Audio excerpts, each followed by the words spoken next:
Welcome to Soccer As We Like It, the Man United direction, as we welcome Super Sunday. Man United against Arsenal, North against South, Eric Ten Hag against Arteta. The two teams that are going through a transitional change, but one team has taken a run through the league. Can United, in a new change the plan of Arsenal coming to Old Trafford? Joining me today are United fans and a Chelsea fan. Starting representing UK, I have Vimor. Welcome to the show, brother. Hey guys, how you all doing? All right, we have Kay representing the UK, the smiling one, and the painter we've just seen. What's up? We also represent the Houston Red Army. We have the controversial one, Bemsy. Welcome to the show. What's up, man? How you guys doing? The positive one, the Soul Man, James representing Rashford. Houston Red Army. Joe, welcome. Hey, what's going on? And representing Chelsea in the blue corner, whether he'll be supporting Arsenal or supporting United, we will just have to wait and see. Rodrigo, welcome to the show, bro. Good afternoon. Right, tomorrow is Super Sunday. Man United against Arsenal, North and South, two fallen giants, should I say, are meeting tomorrow head-to-head at Old Trafford. Two teams going through transition. Can United stop? United started with 2 losses and 3 wins on a bounce. Arsenal have gone 5 straight wins on a bounce. What is expected tomorrow? Can United win? Will Arsenal continue the win by beating United, or is this all got a big draw written in front of it? Quickly with Vimal. Vimal, what do you see this game tomorrow? It's going to be an interesting one. Home game, 4:30. Arsenal have the momentum, so it looks like betting odds will probably be for them. But I think our team is slowly coming together. We've made some good signings. We've acquired 5 decent players. So half the squad is effectively changed with a bit more skill. Maguire being benched. I'm not sure. I may like to see Ronaldo back because I think he was quite good and he was definitely more potent than Rashford. Rashford seems to be a little bit. His effort has increased, but his skill level is still not where it needs to be. I think we could probably win it, or we'll get a draw. Right. But I'm feeling positive. We're having a little bit of a good run now. So right. Let me run to United States. Joe, Man United, Arsenal tomorrow. Arsenal on a winning streak. Some are saying this is the new Invincibles. Some are saying, can this be the Unconvincibles? Yeah, as far as I'm concerned, tomorrow is Arsenal's first game of the season.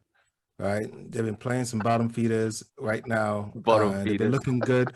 I mean, they look great though, as far as the team. Right. If they had won the same streak of games last season, it would be a completely different. It would have been won a completely different way.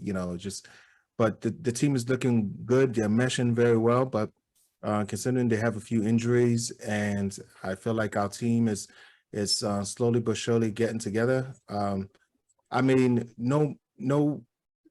At the very least, we should get a tie out of this game. I don't know if we're 100%. I still feel like we have issues creating chances, So if we have to decide whether we either have to train to create more chances for our forwards or put somebody in there that can work with less, which is Ronaldo. So it depends. We'll see what Ten Hag does tomorrow, but nothing less than a tie. But we should win this game. I would like for us to win this game. Right. Let me go to London. Okay, Man United, Arsenal, where do you see this game going?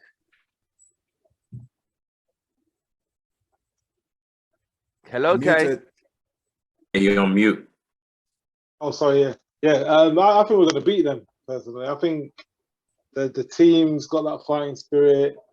It's a chance to knock them off the top of the league. I think with previous team we had, I think we'd probably get a draw, but I think the mentality in this team now is they've got a winning mentality, and the players that we've got now are going to be like, this is our chance to kick on now. So I think it doesn't matter whether it's a good performance or not. I think they're just, let's get a win, and I think that's something we've lacked for a long time. We haven't won a game scrappily, consistently for a long time. So I think I think with all the protests that are going on, the atmosphere in the ground will be good, because I think that's one thing we've lacked for a long time. The atmosphere in Old Trafford for games has never been like, I think, was it Robertson said when United played Liverpool, that's the loudest he's ever heard Old Trafford, and he's played there quite a few times. So I think the protest has added that fuel and the passion to the fans. So I think I think that'll be intimidating for Arsenal, and I think we'll beat them. Right. Let me go to Houston Red Army Bemsy. So, where do you see this game turning tomorrow? Will Arsenal sneak a 3 points and run away, or United gonna clip those wings? I mean, it's going to be an interesting game. Depending on what team Ten Hag starts, I think if he starts the same team that have been playing for the last few games, I think we could possibly lose. Oh wow! The reason why I say that is because Alanga needs to drop out of that team. He's not really doing anything in the attack, and then midfield we need. McTominay played well last game though. Some people said he was man of the match. I don't agree with man of the match. I don't agree either, but it is what it is. I don't agree with that, but it was okay last game. But I think and also the other person that didn't play well, in my opinion, was Rashford. Rashford, yes, I know he did assist for the goal, but his all around number 9 play, that striker play was terrible. His link up play is terrible. His hold up play is terrible. He needs to go to the wing. So again, like I said, the way we can get a good result in this game is if if Ten Hag changes the lineup. And when I mean change the lineup, Ronaldo will have to play, in my opinion. Rashford can go back to the wing, and then we need to bring in Casemiro into this game. Yeah, that's what. So if that happens, then we got a good chance. But I think we got a good chance of winning that because we have a good momentum. We got confidence. So yeah. Right. Let me go to Rodrigo. You're a Chelsea fan, Rodrigo. You sneaked a win over West Ham. We'll get to that later on. Do you think Arsenal? Do you want Arsenal to win, or do you want United to win? Who would you be leaning towards? The two games that I would cheer Man United on is against Arsenal and Liverpool. Oh, we welcome that, mate. That's nice. We don't mind that, bro. So, from what you see, Arsenal have been winning. They're on the roll. The new Invincibles, pre-Invincibles. Can they come to Old Trafford with the new Eric Ten Hag strategy that you've seen, you've heard? Can they come and take 3 points and lead? Both teams are on a high. Arsenal came out of the gate storming, and they've done pretty well.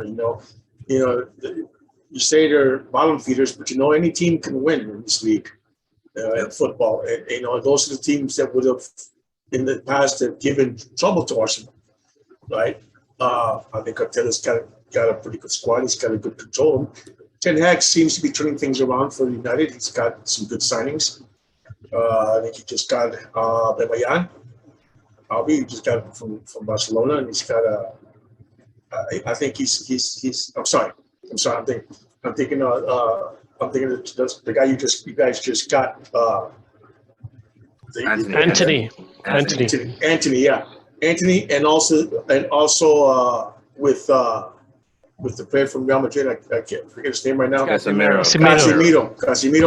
I think that Ten Hag now has weapons to use.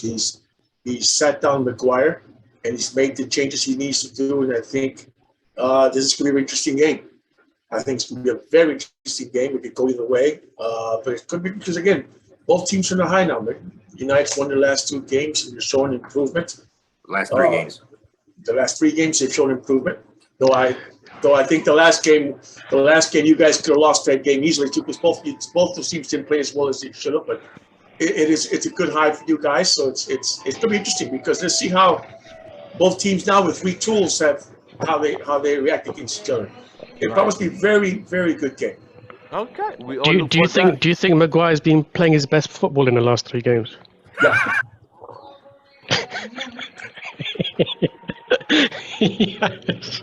Well, he definitely has because we've been winning. Yeah, but he has been. Oh, he has been. And Luke Shaw's probably doing very well on his that bench position is working well. Let me go to Vimo. Vimo, that defense now. Martinez, Varane, Delo, Malaysia. Yeah. Are you seeing a foundation being built among Definitely. Yeah, man, definitely. It's probably the best back four I've seen in a long time. Wow. And they work, as we talked in the last podcast, they're working as a unit now. You know, the drills, the camaraderie, the high fives, the low fives. You know, the real solidarity is there now, and I'm seeing something good. And you know, the fact that they egg each other on when they make saves and blocks and interceptions, you know, it really does a lot for the team spirit and for that unit as a four. So I think it's probably the best I've seen in a long time since Vidic and Ferdinand days. Right, nice. Joe, do you agree with that? That this back four now, do you see a foundation being built, some synchronicity, as in they know where each other are, compared to Wan-Bissaka, Shaw, Maguire, and Lindelof? That's a whole back four completely changed. Very bold move by Eric Ten Hag. You know what? It's not a surprise that the back four is looking a lot more cohesive, because now you have leadership back there. It's point blank. You have leadership out there. Everybody feels responsible for each other. Everybody knows what their jobs are. You know, that's why whenever somebody makes a play, right, it's like, hey, that's what they talked about. That's what they talked about in practice. That's like them acknowledging to each other they're executing what they've been practicing, right? Where before it would be nobody knew what was going on. You know, sometimes people get beat. You'll think it was somebody else. I just see a lot of leadership going on over there, and of course the tenacity and the aggressiveness. And I mean, obviously there's a player skill level that we've gone up with Varane and Martinez. So I'm up for it. And bringing Casemiro and continuing that into the midfield is only going to make this defense look even stronger. So I'm up for that. Right. Okay. United back four.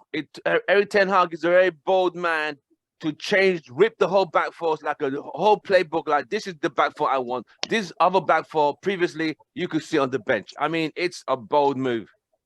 Yeah, I think he tried to go with what the media and the public would like, and I think he's realized, nah, these guys ain't good enough. They're gonna get me the sack. So he's gone with what I think he realizes what he should have done. And it's like Joe was saying, the leadership at the back, Varane, the calmness he brings, Martinez. Yeah, like I always say, wherever you play on the pitch, when you play in a partnership with someone, whether it's centre back, centre mid, up top, the chemistry between the two players, you've got to get on.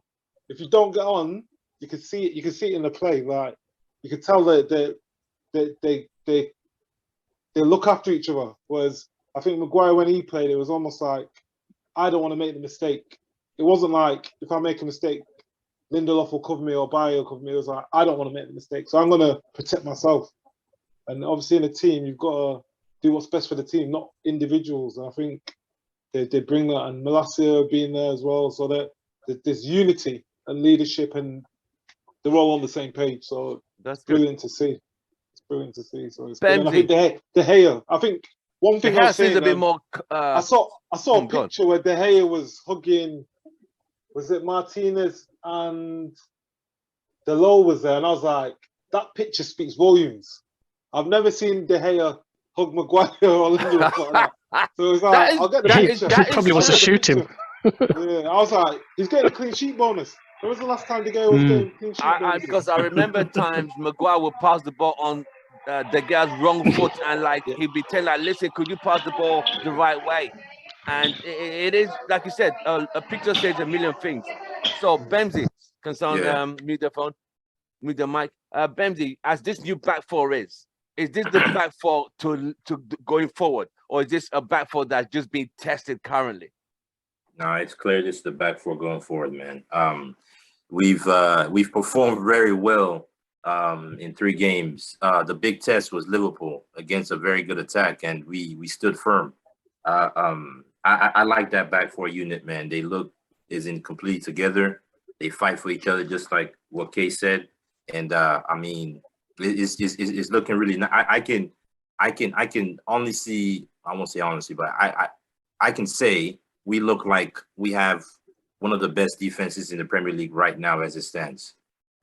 With Varane and Martinez, that partnership is just ridiculous, man. They go back and forth. I mean, it's really nice to see. It's really nice to see. So I think and what Ten Hag is doing, he's trying to establish that base of defense, that foundation defense, and then hopefully we see better performances, because I still don't think we're playing the way Ten Hag wants to play, in my opinion. Right. I still don't see us playing you think attacking. it's early days. It's still early days. Oh, there's a lot. Come. Oh, there's way more better to come. The guy Ten Hag is a very good coach. He definitely does not like to sit back and counterattack. That's not the way he plays. He likes ball position. He likes to control the game. He likes to camp on the opponent's half. He likes to attack, all that stuff. So what we're doing now is not what he really wants. Bems, where do you think it's faltering? Because watching the past 3 games, where do you think it's faltering? Do you think it's the front, middle, or the back? I think in my opinion, I think it's a mixture of the middle and the front. The front being Rashford is not a target number 9. His link up play, his hold up play is shite. So whenever he gets the ball, he loses it immediately. So we're back in defending. So it's gone. Yeah. So we need a focal point. If Martial was fit and playing, you'd have seen a completely different attack, because Martial, it sticks to him and he's playing people into play. Because we keep turning over the ball a lot in the front 3. Elanga and Rashford, they can't keep possession. They can't. Elanga and Rashford can't keep possession. So you need players that will keep possession. Martial will keep possession, in my opinion. Ronaldo, in my opinion, Ronaldo is not a person that really keeps possession, really, honestly speaking, but he'll do it better than Rashford. So I think we'll see a better attacking play when Martial comes back, and when Martial comes back playing number 9, and when Casemiro plays at CDM.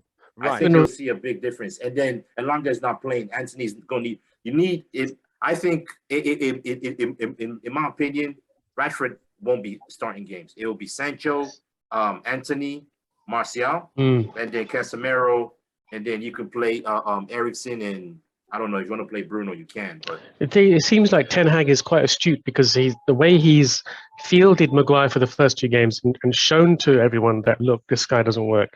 I think he's doing the same with Rashford, saying, look, this guy we're trying him out. Yeah. And so he's going to change him out. He's not going to keep playing it down the middle. Let's quickly move on to the midfield, because I'm going to bring Rodrigo in here. Rodrigo, you watch a lot of La Liga. How good is Casemiro? I mean, we've seen him in little bits and spells for Real Madrid. Does he still have what it takes to give United that CDM they've lost or missed for years? Yes. Casemiro is one of those players that can enable a midfield. He's quick. He's very smart. He knows how to distribute the ball. I think he's going to be very helpful, especially in Ten Hag's Dutch Ajax system of ball distribution and keeping the ball moving. One of you guys said it correctly. Ten Hag is not a attacking coach. He likes to stay vertical. He likes to keep the ball in motion. If you've seen Ajax, the way they've always played it, the way they played it Ten Hag, that's where he is. It's very quick. He keeps the ball in motion. And Casemiro is a great player for that. He's got things to do good things for United. And Ten Hag's going to use him well. I believe as a football fan. Right. As it goes in now, Vimo, as we move into the midfield of United, Casemiro playing as the CDM, a cultured CDM, not somebody who we're going to try and see if he can work, put 2 players to play one position, and it's failed miserably over the years. As he is a CDM cultured, who would be the best person better to play with? Fred, they both play together for Brazil national team. They are McTominay. Neither. I would That's a bit utilize. No, I think because we've seen what McFred can do. We've seen too much of it. I think now that once we have a specialist CDM, we can unleash the true creative geniuses in Eriksen and Bruno. You often think that with those 2, they're not very defensive minded. Bruno does make challenges, and he does. Can you hear me? Yeah, we can hear you. Yeah. So with Bruno, he does make an effort to get back and try and win the ball. Eriksen, not so much. So I think with Casemiro there, he's going to be picking up all of those messes left behind. So I think with those 2, you've got to unlock Yes, it's almost like our Cruz and Modric. Modric. Yeah, in those two. Let's see if that would work. Joe, Casemiro starting as CDM. Who would be better partner with him? Fred or McTominay, or like Moss said, none of the above. Yeah, I would say neither of them. Let's see what we can do with Donny van der Beek. I don't We forgot understand him. why he hasn't found his way into this lineup yet. Like I We said, forgot about him.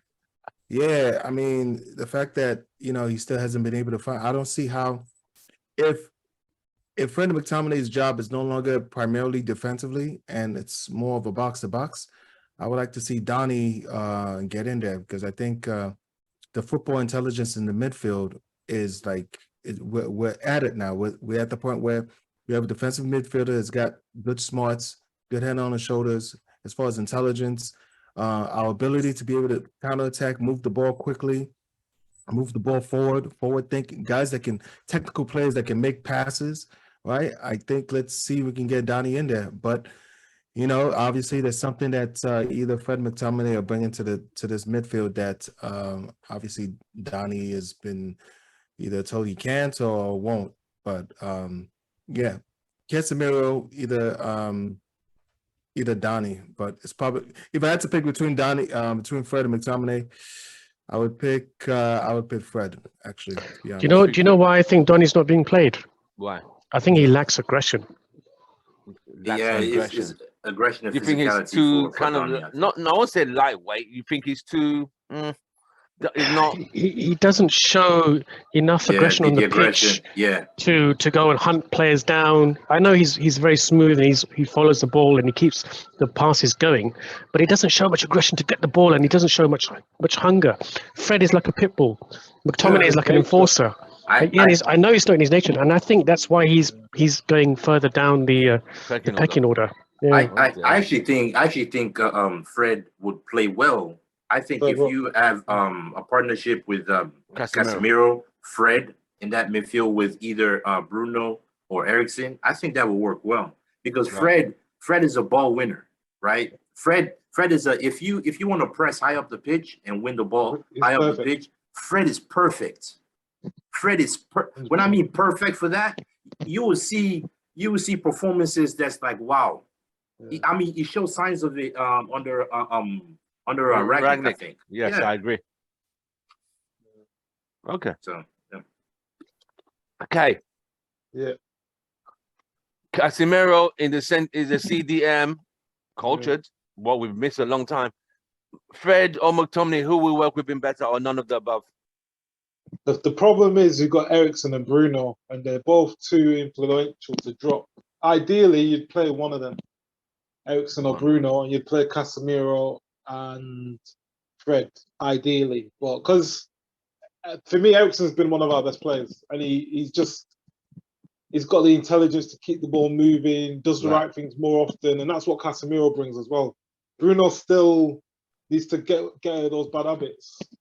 But for now, you'd probably play Casemiro, Eriksen, and Bruno. Right. But Fred, like Joe was saying, and Ben was saying, like Fred is perfect for that. Casemiro, and the thing is, Casemiro can start attacks, whereas when Fred and McTominay were playing there, they could. Everyone knew how to set them up to fail. Whereas Casemiro, he's smart. He knows what to do, when to do it. I think the Leicester game, he got the ball, and there was one where he played the ball from, and he set up an attack, and he's got the distribution. He can win the ball. He's calm, and we're starting to get a spine where we've got calmness from front to back. De Gea's calm, Duran's calm, Casemiro's calm. We just need that striker who's calm and can keep the shape for us. Right. Whereas when you had Maguire there, you had McTominay and Fred, there's too much panicking in the midfield and at the back, and it just panic these days. Yeah, it falls apart really quickly. Yeah, when I used to coach football, I say it to the kids, it's not a hot potato where the ball's just like keep the ball, look after get rid it, of protect it. Yeah, they say treat it like an egg so it doesn't crack. But yeah, I think we're going in the right direction. I think it's getting to the point where competition for places is what we've always asked for, and it's happening now. So it's just a shame we haven't got a striker. So it's from all indications, it seems the midfield everyone prefers is Casemiro, Eriksen, and Bruno as the best at the moment. So that means Fred out completely. Completely. I actually prefer as in Casemiro, Fred. I think Fred needs to go there eventually, though. Yeah. And Eriksen or Casemiro, Fred, and Bruno. Preferably Casemiro, Fred, and Eriksen. That's. So you want Bruno to Eriksen to move up. Yeah, I want Eriksen to be the number 10. One or the other, innit? Bruno or Eriksen, innit? Yeah, Bruno or Eriksen, but Fred needs the to thing be with in those there. two, they haven't got legs. The two of them. Yeah. That's what. Whereas Fred's got the legs. Yeah. So You've not seen Fred needs to be in there for me. Yeah. Have you not seen a partnership develop between Bruno and Eriksen? They look for each other and they stay close to each other now. Yeah, Did you not see that in the last 3 games? I saw that. They're building something. They stay parallel and they look for each other and they pass their way out of trouble. And I know so many times that they pass. That's why they stay close. But then Modric and Kroos don't have the legs either. Yeah, they're aging players. But this is it. This is it. You've got two intelligent players, skillful players who are looking at each other and building a partnership. Kroos and Modric don't waste the ball like Bruno. No way, no. Bruno's improving. Yeah, he is. He's improving. Bruno, you're right. Bruno has been a bit more careful with the ball. It's not as wasteful as he was erratic with. Ten Hag's telling him. Whereas Ollie wasn't telling him. Ollie just let him do what he wants. It's like, you're the 3 roles, do what you want. Yeah, he was a maverick. He has been a maverick, but he is improving, definitely. As we moved into, as we've all agreed, that is the midfield that everybody wants. If we go to the attack line now, with Anthony now arriving, officially a United player, will Anthony go to the left or would he go to the right? Will Sancho to the right? So Anthony will go to the right. To the right. Ten Hag said it. Ten Hag said it in his press conference. Ten Hag said it in his press. They asked him a question. Is Anthony coming? Yeah, he's gonna play on the right. And then is he gonna play on the right? And then Ten Hag paused for a second and he said, yes.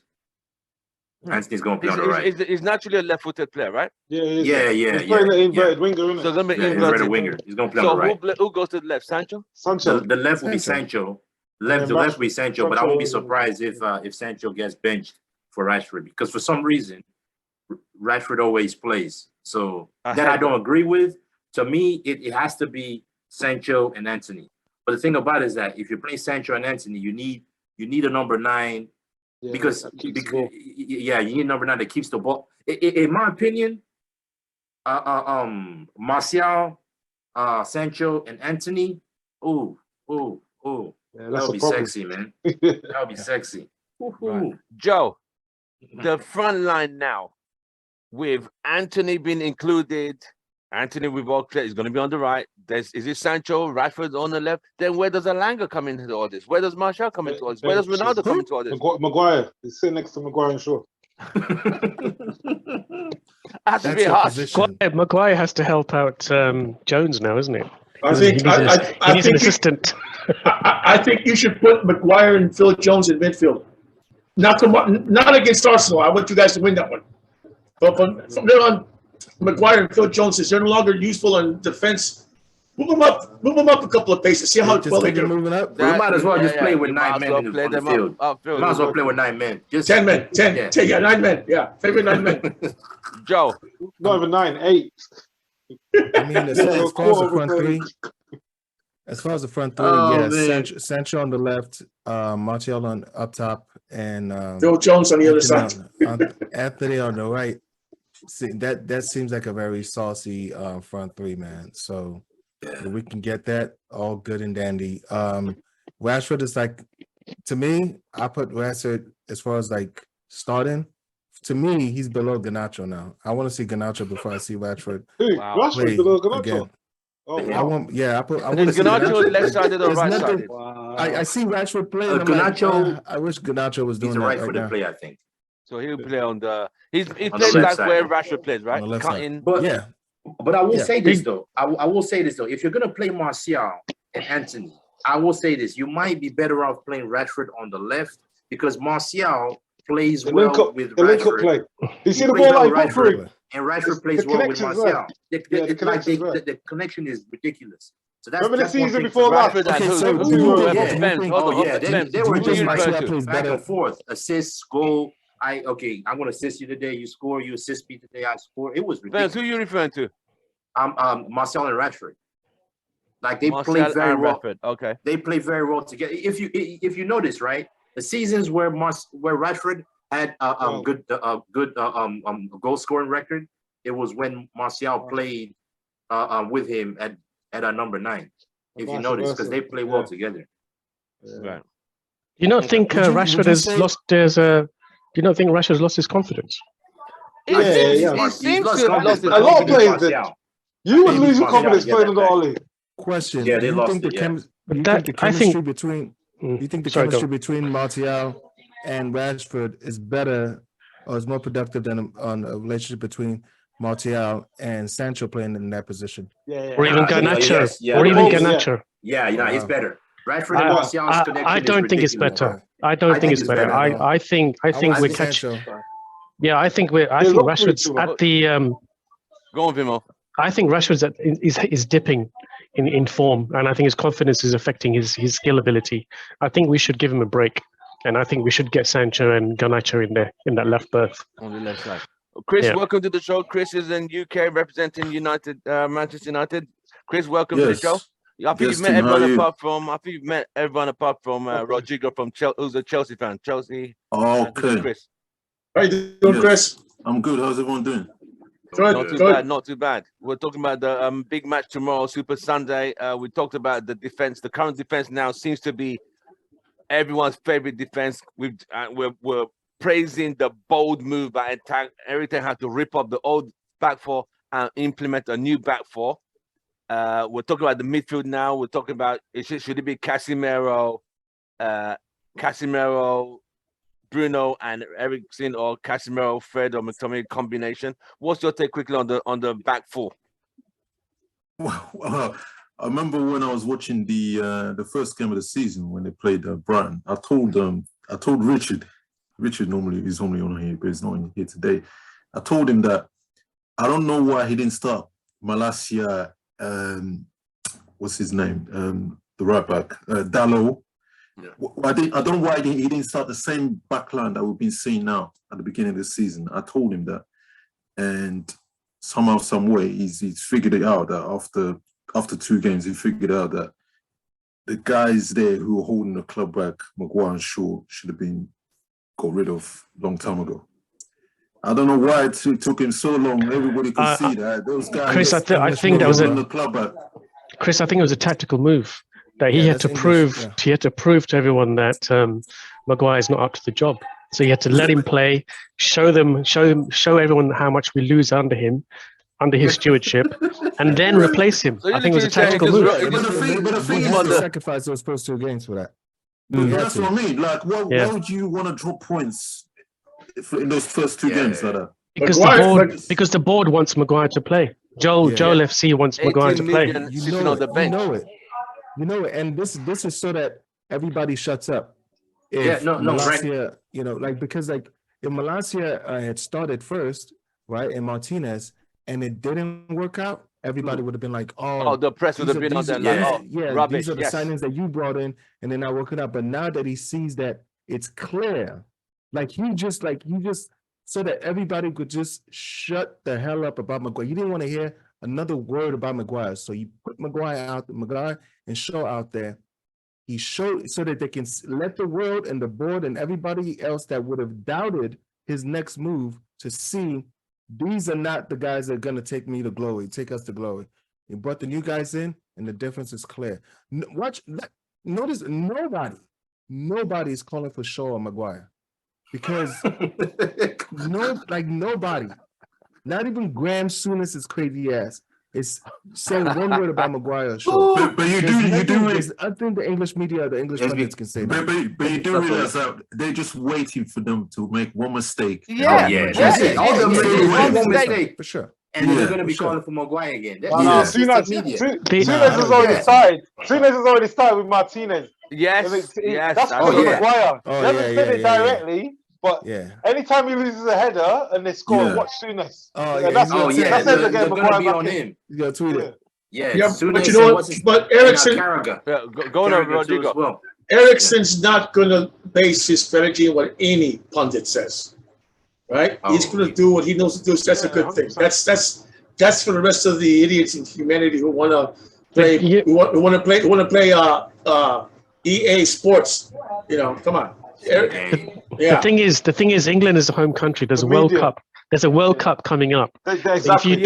If you don't play Maguire, it's going to be so much criticism. So what he's done is a done. He don't care. He's done. He don't care. The home country is England, and there's a World Cup coming up, and you've got Maguire, who was, once a captain of England. So you've got to show that he can be dropped, and show why he needs to be dropped, and he's done that perfectly. Right. With those two games. I was reading during the week, the press was saying, I think on TalkSport, they don't know how an England captain will World Cup round the corner is not getting regular football. What's going to happen now with Maguire? So they're thinking, is there a way back for Maguire since the World Cup is coming?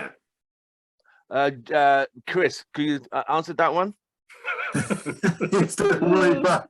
There's no way back for him, man. He belongs on the bench. He looks good on the bench. That's where he belongs. His best position. He's done. That's his best position. Yeah. I think what's going to happen now is he's slowly going to phase him out. Within about 2 seasons, he's going to sell him. They're going to get rid of him within about 2 seasons, and he's 29. He's not going to get any faster. He's already a slouch. Stiff, man. The only way Maguire's coming back into this team, the only way Maguire's coming back injury is going to be injury or suspensions to Varane, who I think sometimes is like, it reminds me of Sahar. Back in the day, if you remember him, he was a glass. You touch it, a little crack, he's off the bench. So that's what Martial is. Tim, did you hear about what they did with Varane? They put him on a special program this season. Good. So all the seasons were. I don't understand it, because I know back in the day, when players used to come in, they used to do with a lot of the youth players. They put them on a weight training program or something to build them up. Whereas I don't know what was happening under Ollie and all these guys. It's like they were all just doing the same training. Like, you need to do individualized training. Yeah, like, that fits the player, right? Yeah, and then obviously build them up, because that's how they get injured. They break down. That's why everyone was breaking down every minute of that season. Okay, so you say. So you say that Varane is gonna be, he's not gonna have as many injuries because they put him on a special program. They put him on a special program. You know, like when Leslie King said he didn't train during the week because he couldn't train. They did swimming during the week and he'd play on the weekends. Yeah. Remember when Leslie King? And it's like, how can he play at that level and he's not training during the week? Like, you have to specialize training for certain players. That's true, man. That makes sense, though. That makes sense. Injured for Spurs back in the day. Yeah, that's a high performance vehicle, man. You're not gonna put on better than that, man. You're right. Yeah. You're right. Exactly. Nah, you got a point, though, okay. You got get that. Especially he gets those 100-pound oil changes and shit, man. Yeah, exactly. Like a Ferrari. $50 filters and shit. Service every 4 months a month. You're not doing the shit off of Groupon, man. You got to go to the dealership for this. Oh man. Let me ask Chris. Chris, as you see the lineup now, Anthony's arrived. You got Sancho, you got Rashford, you got Elanga, you have Martial. Martial injured, you have Ronaldo. So as it stands, the game tomorrow, who starts up front? To me, you have CR7 up front. You've got to. Look at the most recent game that they played against Leicester. He played for like 20, 25 minutes. You can see the Leicester defenders were panicking every time he had the ball. His movement was so good. There's an experience there with him up front. He holds onto the ball well, bringing other people into the game. They were creating a lot of chances when he was on there. He has to start. He's an experienced, one of the strongest strikers in the world. He has to play. I don't understand. I would be shocked if he doesn't start for me. He has to start. Okay, so Ronaldo, who's left and who's right? I would have Sancho on the left. I would start Anthony. I don't see any reason why. It's a bold one there, bro. That's a bold one. Why does he need to be benched? Today, I saw Fofana, he started for Chelsea. He's trained. He's played there for years. He's never played in the league, innit? It all depends how you train during the week. It all depends. But that's the thing, though. It's not like this guy, even Casemiro. Casemiro had been playing as well. He'd been playing games prior to that. I don't understand why he was on the bench. But anyway, that's what I'd like to see. You know, Ronaldo in the front, Ronaldo up top, Sancho on the left, and Anthony on the right. Yeah. Vimo up front tomorrow. I have to agree with Chris. You've got to start CR7. That, you know, you've got to think about who are the defenders going to be most afraid of, and is it going to be Rashford, Elanga, or is it going to be CR7? It's obviously CR7, and you will start with your strongest team. You've got to start with the teams, the players who are the big game players, and for me, that's going to be Sancho and Anthony.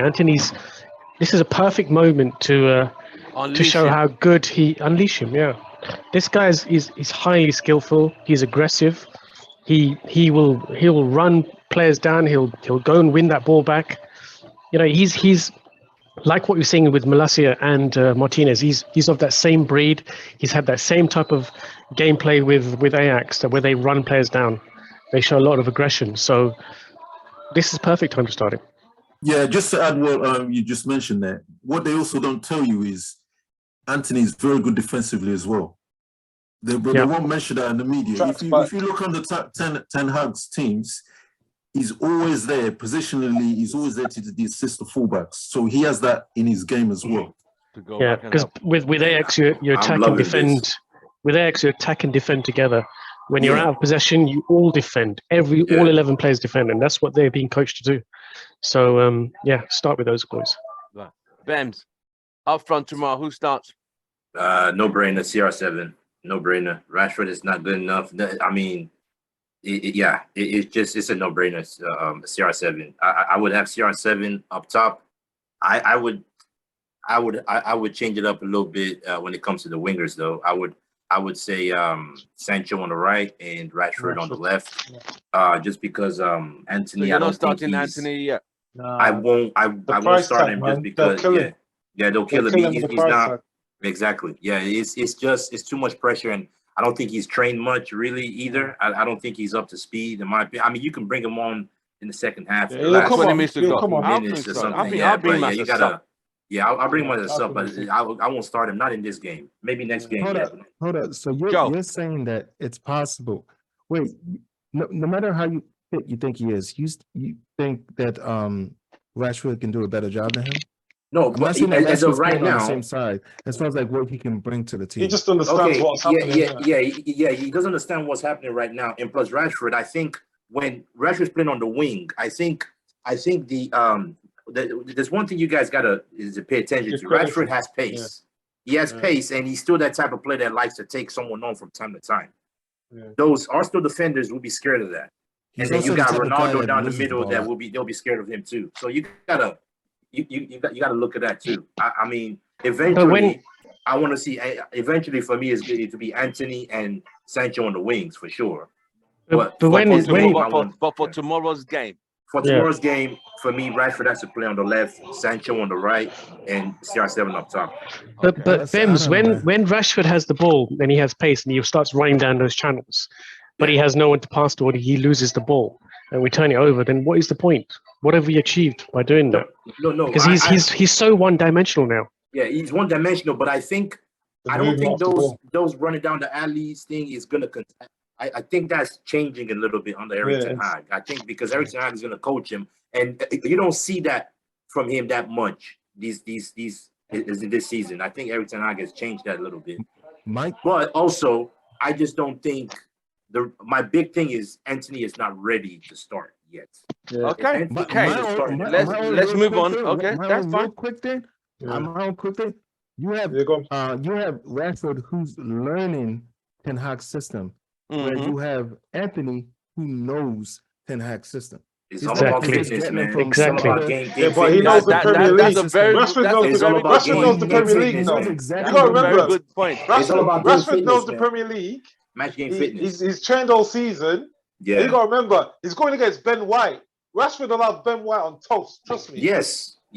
Whereas Anthony doesn't know that. Anthony is a good player. Knows they're disputing that, but.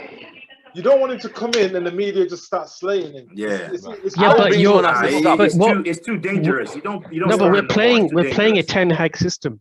We're playing a Ten Hag system.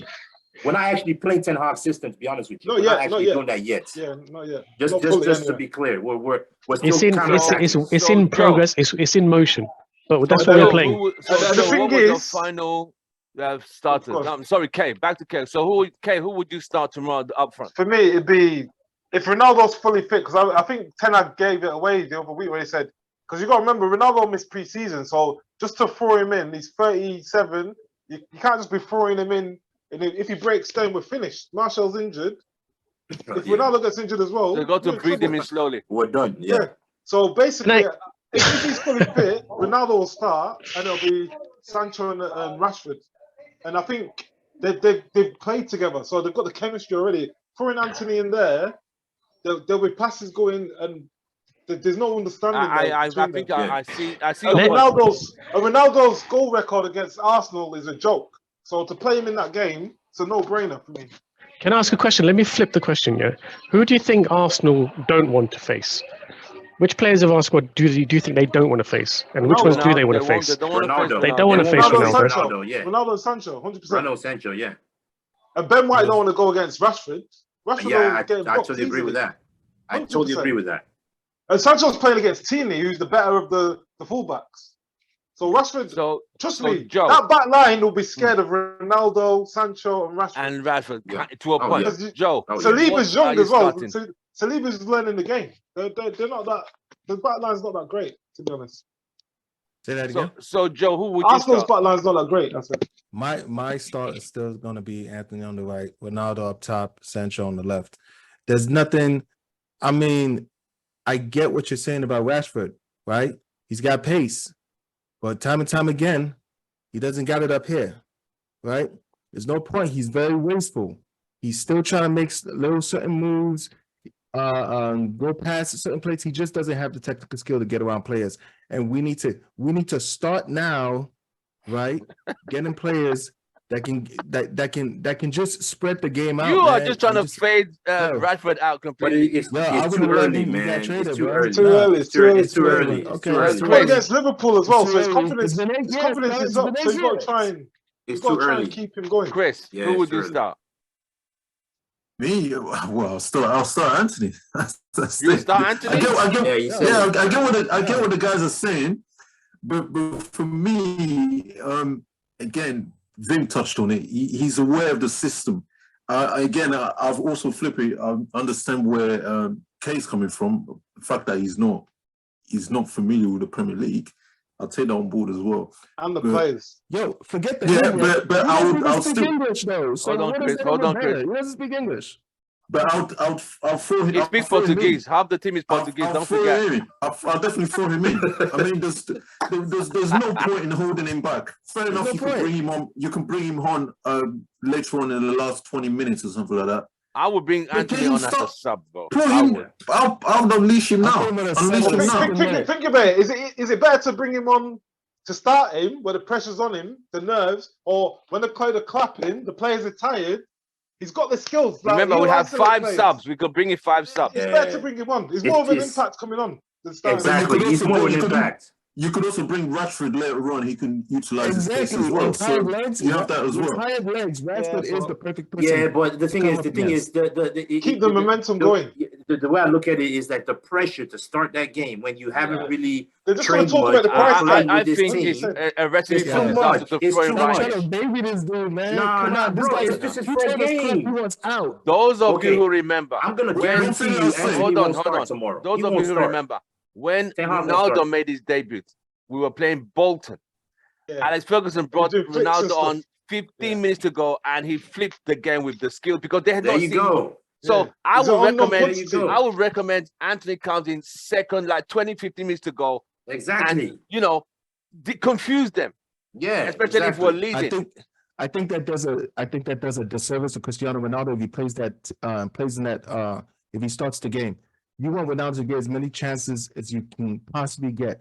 I think Anthony's not going to that's give him more- enough that's chances more in that first game. If he there's a better starts. chance of that happening with Sancho and Anthony on the pitch. You have better. We don't technical know players. we don't know what Anthony's Nah, gonna but do, Anthony's though. not going to give him that many chances in the first if he starts though, because Anthony He has likes not to shoot played a with lot. that team yet. Yeah, Yeah, and he's I agree. direct. He's very Anthony direct. hasn't played with that team Okay. yet. So as Yeah. it stands, we've all concluded Some people have Rashford not starting. Some people have Anthony to start. If you look at it from a Premiership perspective, Anthony isn't used to the Premier League. Yes, he's played under Ten Hag in another league. The Premier League is faster, a bit more physical. So Anthony is not the biggest player either, but he has the skills to get past players. But in a game with high tension tomorrow, whereby you don't want to, maybe he wanted to make, he thought this player is going to go, because he's not so used to the players just yet. The intensity. So you don't want him to be misplacing passes. So I would personally say Rashford, not my favorite, will start on the right.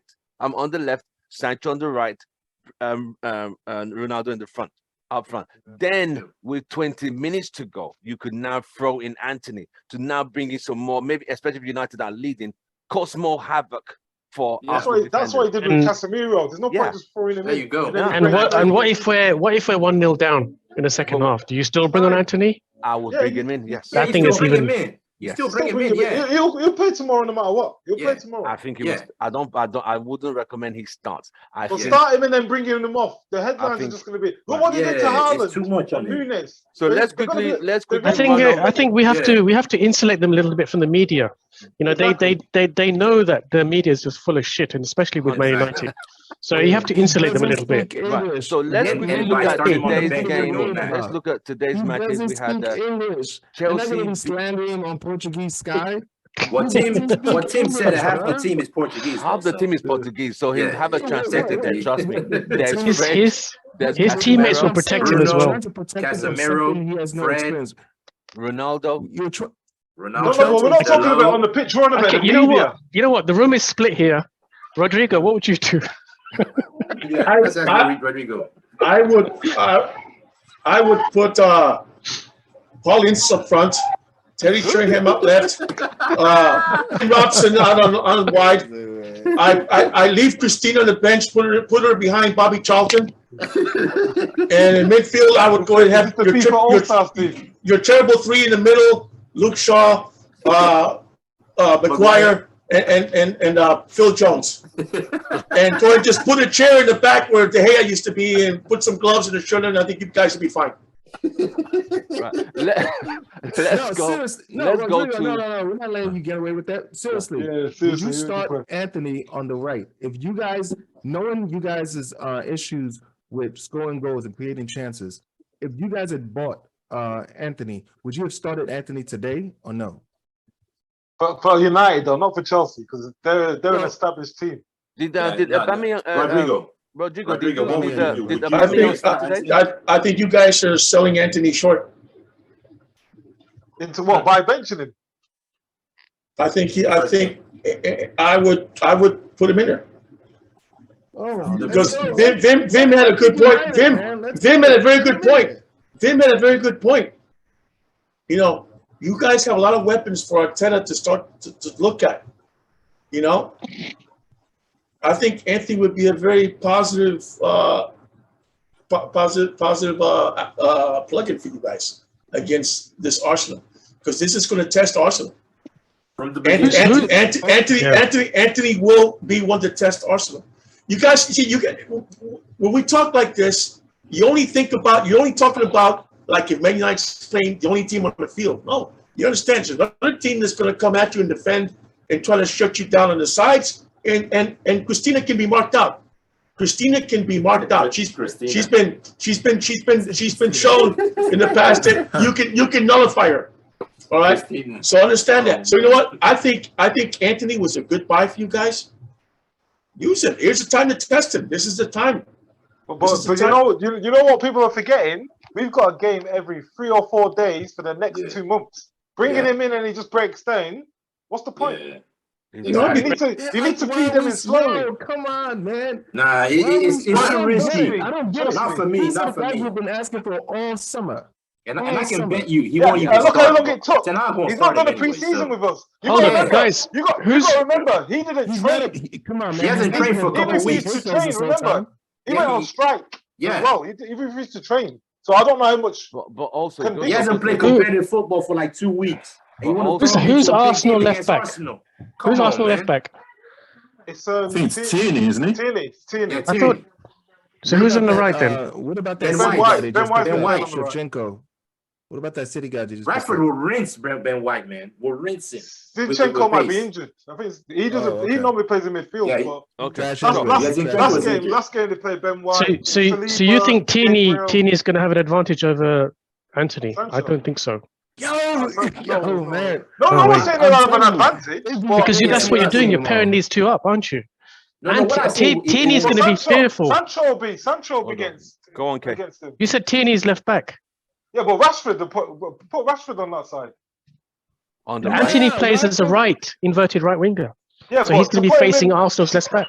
Yeah, but to put him, like we were saying, we don't know how many games he's not trained for. The he went on next, strike. I know, I hear you, but the next game So is is it- Europa League. The next Yeah, game is but Europa put him League. in that. That's a I'd game start him for in that. Maguire I and will Luke play him. Shaw. No, I'd start him in that game. Real I look, solid. at, I look at it like this. We It's are too where early we to are play because Anthony, man. I look at it like Too this. early. We are where we are because we don't do the basics. So all this motherfucker has to do is come in with the basics, and we're gonna be successful, bro. But the thing What about we it have is to that do. he hasn't played competitive football for When was 2 the last time he weeks. played? When was the For last 2 time he played? weeks, bro. You don't throw him That's a against long time in Arsenal. football. Yeah, exactly. It's too much of a big game to throw. I Okay, think he it's hasn't played too for much. 2 If weeks. it was He a hasn't trained. Brighton or Brentford, I'll say And yes. then- But Arsenal, No, it's too whereby much, man. And then you want to bring him it's a into the risk. Premier League, It's a risk. a much faster, more physical is in league, and playing against a big team that's Especially if you're number going to start one in the league Casemiro right as now. well. Come You can't on, be it's starting too too many new much. players. Yeah, you can't It's be too starting much, too many man. new It's too much. Not. It's too- Right, Let's Anyway, move look, up. look. Let's move up. Gabe. ETH will know best. We'll see tomorrow what happens, yeah? Right. We also, those of you who watched the game today, there was a local derby, Chelsea and West Ham. Some of people said there was some wrong refereeing decisions. Rodrigo, are you happy with your 2-1 victory over West Ham, a local derby today?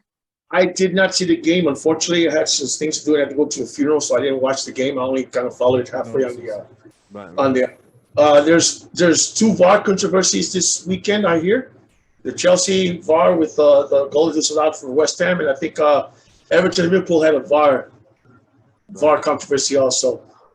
Who saw the West Ham Chelsea game? Chelsea West Ham, and we talked about West Ham, and West Ham is going to be a thorn in the side of many teams this year. I think there's something wrong with Tuchel and the squad. Yeah, he's falling over. There's There's something wrong with Mendy- Chelsea. There's something wrong with Chelsea. Yeah. Mendy made another mistake today, right? And I think when his players make mistakes, there's something not cohesive going on in the squad, you know. And Mendy's a very, very good goalkeeper because he saved Chelsea's time and time again. There's something not right there. I think either the team is not communicating well. There's some kind of disruption within the squad itself. Pulisic doesn't look happy at all, from what I understand. Havertz, he came in, scored goal. Chilwell scored, but there's something not right in the squad. There's some kind of disconnect or dysfunction, and I think that goes back to Tuchel. Didn't Tuchel want to get rid of a lot of that squad, and as per Quetta, various others, they all wanted to leave, didn't they? Yeah, he fell over though, a lot of them last season. Tuchel, that's not good. That's not good. That's he not went good. through a divorce last year as well, so I think that added. Tuchel? Tuchel. Yeah, he got divorced. Yeah. So there's personally, and then taking it out on the team. But there's a problem. But there's a problem also. Some of these players are making a lot of mistakes. Yeah. These players are making a lot of errors in judgment. There's some kind of a disconnect there. You can obviously tell, you know, because if you see the mistakes each time, it's the same ones. If you notice that, you know how these teams penetrate Chelsea, always in the same area. Right. And there's a confusion in the back. Then when the ball goes to the top 2/3, there's a disconnect there also. Right. I think it doesn't help. I think Chelsea also weakened by the fact that Kante is not there as well. That's a major loss. Is he injured? Yeah, he's injured. Yeah, Kante's injured. Yeah. Against Spurs. But He's always injured, man. You have other players that are good enough to step up. There's some kind of a disconnect there. The team. I don't know if it goes down to Tuchel, if the squad just aren't communicating, if there's some bad blood. I don't know. But for many to make the mistakes they're making is weird. Right. It is strange. There is at the back. Like, Thiago Silva's the only one that's constant. If you've noticed that. And the thing is, Chelsea don't normally concede so many goals. They don't concede so many. They're conceding quite a lot. Even though they're conceding so currently many fit. times. Rodrigo. To be fair, if you look at the team that they started today, it was a weak team. You had Fofana, Silva, Koulibaly, Loftus-Cheek, Reece James, Cucurella, Gallagher. Cucurella. That's the But start. that's not. But that's No, to start though, that's a weak team for Chelsea. no, not really, not really. Those are the stars. But that's No, but no. I'm saying over the last couple of years, that to me is quite a weak team. Like No, Sterling did these play. are- but these- Gallagher starting. No, Pulisic Sterling starting. played. No, there's no excuse. That's a No, good it's not an team. excuse. It's That's I'm a not saying good it's team. not a bad team. No, I don't think it's a that's strong team. no. The team is not. The team's not strong because there's some kind of disconnect Yeah. there. Yeah. It's not that the players not up to it. There's something there that's not right. Because Havertz was on the bench and Jorginho was on the bench. This And Sterling played and look at it. Met was on the bench. The two guys that scored came off the bench. Oh wow. Chilwell, Yeah, Chilwell and Havertz. and Havertz, yeah. And Mount was on the Rodrigo? bench as well. Rodrigo, Yeah. quick question. Where did you say the weak areas are in the Chelsea squad? How to expose that team? There's in the defense and in midfield. Good Defense and against Ten Hag. midfield. This is what Okay. against Ten Hag. So I Maybe just we- take some notes. We're playing you next month. I think one thing I'll say. I think that's what One thing I'll add to that is There's there's just look at the mistakes being made. It's just the mistakes that are made. And It looks like Tuchel Yeah. Go on, Chris. Chelsea Chris. with that. I was Go on, gonna Chris. say the fact that they signed Koulibaly as well. It's gonna take him some time to readjust to Agreed. to different players, different system. Now they just lost Marcos Alonso also. Marcos Alonso Because he's playing because of the He position fell he's out- playing. he fell out with Because he's Tuchel, playing that's one why. of the back three. Because he's playing He one fell of the out back with three. Tuchel, He's in the okay. He fell out with Tuchel. Him and Aspilicueta definitely fell out with. They were the two that wanted to They leave. also lost Christensen, which was a good piece for them. He got I guess he got sick of it also. Rudiger, you lost Rudiger. People are forgetting Rudiger. He was Man, really that good. whole Chelsea defense is different now, Rudiger- man. And now they're bringing That's what I'm saying, you're a lot now. weaker. Here's the funny part. Hold on. Hold on. Here's the funny part. They're bringing in Mr. Arsenal Adebayo. Adebayo. Yeah, he's now with Chelsea. Yeah, Aubameyang. yeah. He's Aubameyang. Aubameyang. Aubameyang. I call him differently for other reasons, but But guess what? He's he's wearing the coming- number 9 jersey, which is cursed. So I don't think he's gonna have a good season. I'll be Let's go, surprised. let's go. Look, it's number 9. The number 9 jersey is not a cursed jersey. No, it's Not cursed if- with Chelsea. No, it's because How many number 9s no, if they perform well? no. Look, Let him finish. number 9, number 11, and number 10. Not everybody can wear those shirts. Yeah, it's like United. They're heavy shirts to wear. In any team with a hierarchy, the number 9, the number 11, and number 10, and you guys is number 7. 7. But traditionally, the number 9, number 11, and number 10 shirts are very hard to fill. Not everybody can wear them. And that's just that's the reality. But see, there's a disconnect there with Chelsea. So where does Lukaku plays for Lukaku. Where does Aubameyang fit into all of this? Yeah, true. You got He has 4 goals. he's a replacement for Lukaku. Yeah. Okay. yeah, Okay. he is. But Lukaku plays for Lukaku. Yeah, he does. Lukaku now he's happy to Inter. He does well, but Lukaku plays for Lukaku. He's played for you guys. He's played for you guys. He's played for Everton. He's played for Chelsea twice. Lukaku plays for Lukaku. I think that's the problem. he's a mid-table striker. Yeah. He's not a top team striker. No. He's a top table striker that plays like a mid-table striker because it's up here. He doesn't score goals Which against the makes big him teams. mid-table. That's for Belgium, sure. look how many goals he scored for Belgium. But Vim, that makes it worse because his ability is up here, but because of his attitude, Yeah. or his mentality. His mentality is mid-table. Yes, definitely because a Inter Milan playing next time playing with Lautaro Martinez, he played well. But he comes back to Chelsea and second half of the season he starts, well, they don't love me here and He needs to get over that. He He needs to complained get about over the it. system. He complained about the Right. system. Let's quickly move on. I'm going to now ask the hard question, and you're just going to give predicted score. I'm going to start with Vim. Tomorrow, Arsenal Man United. Predicted score, mate. So if we start with Sancho and Anthony, or maybe Anthony once we've got a little bit of a lead in the second half, Right. then I think we'll get a 2-1 win. If we start 2-1 win. Rashford and Alanga, then it's going to be a bore draw. Alanga's not starting. If they start, it's going to be a bore draw. CR7 must start. Right. Bems. Okay, I will predict if Casemiro starts and CR7 starts and we play the team I said we should play with Rashford on the left and Sancho on the right, I think we I see that game being like a 2-1. 2-1 Like a 2-1 Arsenal, type 2-1 win. United. Yeah, but if it's the same team that's been playing the last few weeks that start this game, we won't. I don't see us winning that game. You don't see us winning. You see a draw or you see a loss. Yeah, I don't even see a draw in that. I don't see a draw because for us to really win that game or get a good result in that game, you can't sit back against Arsenal too much. You have to take it to them. Not like what we did the last. You got to take it to them because they are so comfortable on the ball. Yeah. Like have you seen them play? They will press. They're like City. They're like City Plan B. That's what they are. They're Plan B City, really. Yeah, it's understudy. When it comes to attack, it? they will keep peppering you, man, until they score. So you can't sit back against them. So our midfield needs to be on point for tomorrow, mate. Yeah. Midfield has to be on point. Attack has to be on point too, because we have their defense is not as strong as our defense. Our defense is stronger, in my opinion. So I think we need to take advantage of the fact that the defense is not that strong and go at them, because I fancy our defense pretty well, but it's just if their defense is weak, you want to use stronger attackers, don't you, for our team? Not weaker ones. And Ronaldo and Sancho are stronger. Yeah, and Anthony. No, not Anthony. Second half, Anthony. With Anthony, the last game he played was the 14th of August. 14th.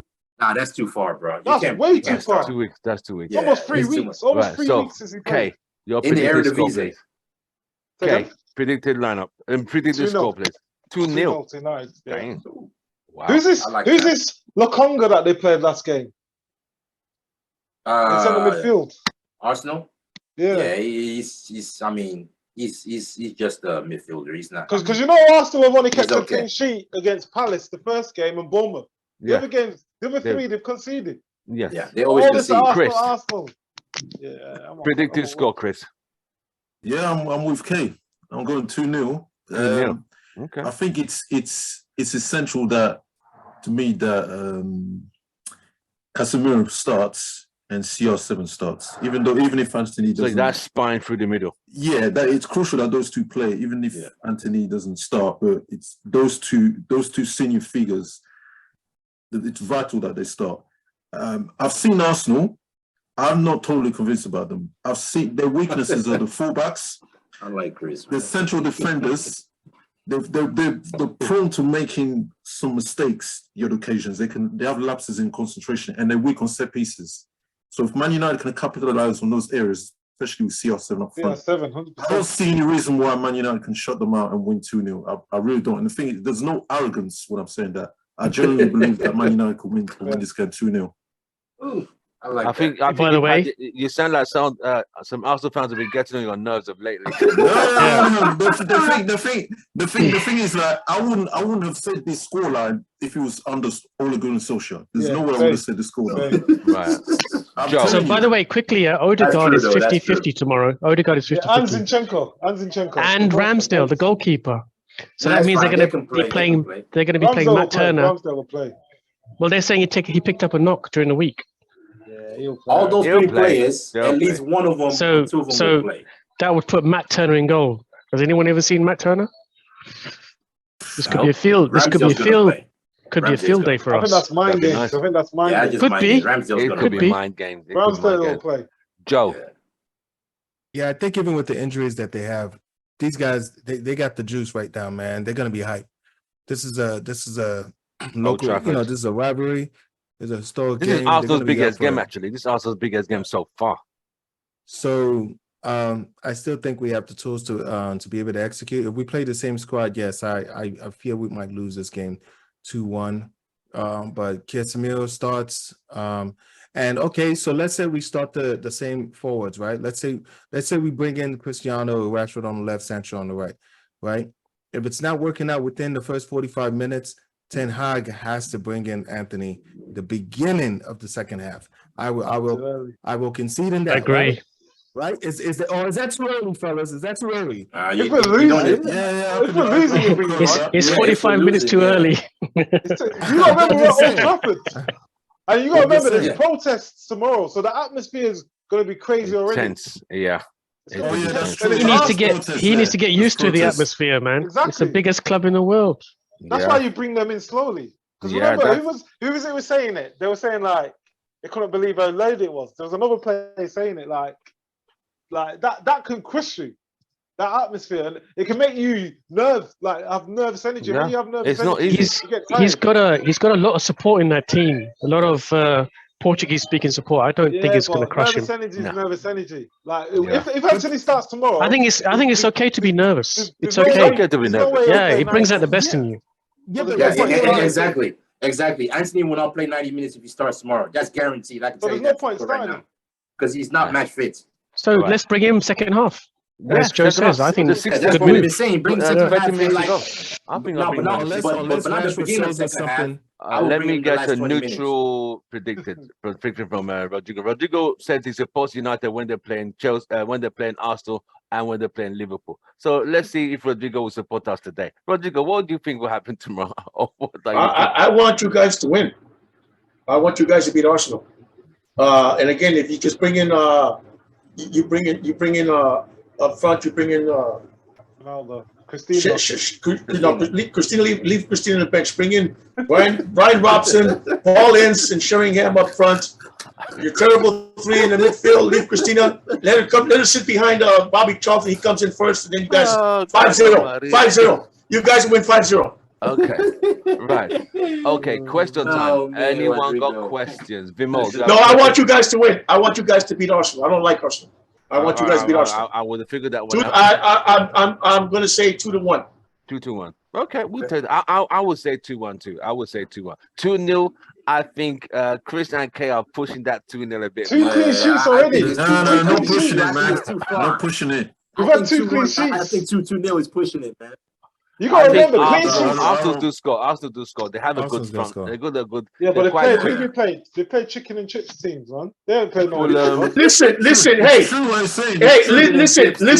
listen. Oh, they didn't listen. They didn't pick those teams. Those are teams that were given to them to play. Yeah, I agree. But if they can't beat those teams, then what good are they? And that's true. Yeah, but it is. So don't say, oh, they played shit. No. Those are teams you guys got to play too, and you better hope you beat them. You better hope you beat them better than they did. Right. So tomorrow. So don't talk that nonsense, brother.